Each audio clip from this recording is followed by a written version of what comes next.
Eu creio que Deus quer que todos nós tenhamos experiências constantes com Ele e com a Sua palavra, de modo que a partir delas ocorra a divisão entre o antes e o depois dessas experiências.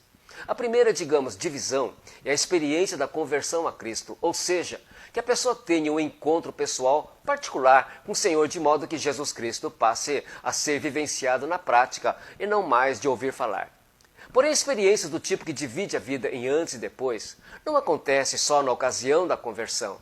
Tem aquelas que fazem a pessoa concluir: antes eu era assim, agora sou assim.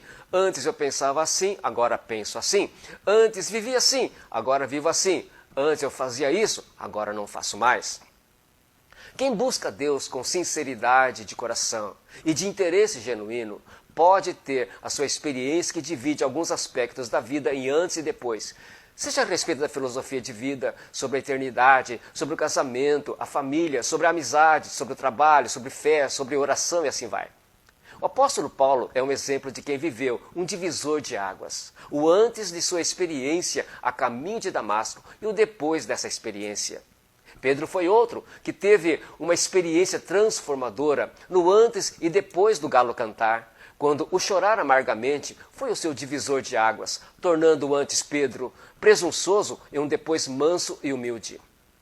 Podemos citar outros que vivenciaram seus divisores de água: Moisés, Naamã, Josué, Jó, Ezequias, Zaqueu, inclusive John Wesley, que tiveram experiências que mexeram o íntimo, estremeceram, fizeram abrir os olhos para uma nova maneira de ver e pensar, fizeram aquecer o coração. Expressão, aliás, que para nós metodistas é significativa.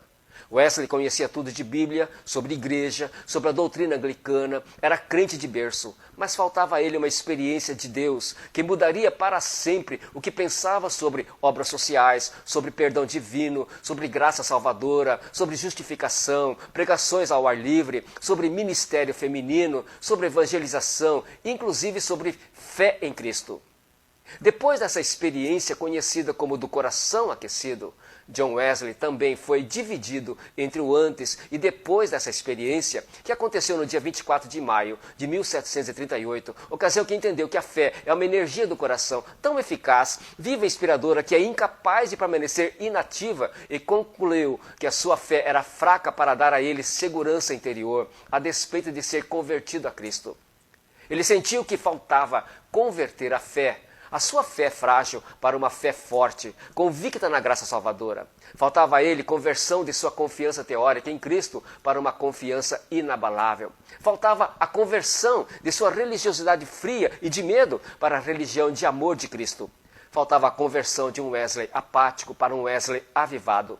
Faltava a experiência do coração aquecido. Deus quer fazer arder o seu coração também, mexer com você, especialmente naquelas áreas que estão acomodadas, esfriadas, sem provocar impacto, sem influenciar nem a si nem a outros. 1 Crônicas 29:17 diz: Bem sei, meu Deus, que tu provas os corações e que da sinceridade te agradas. Apresente ao Senhor o seu inconformismo com certos aspectos da sua vida que você sabe estão precisando do depois da ação de Deus, porque você entende que do jeito que está, não pode continuar.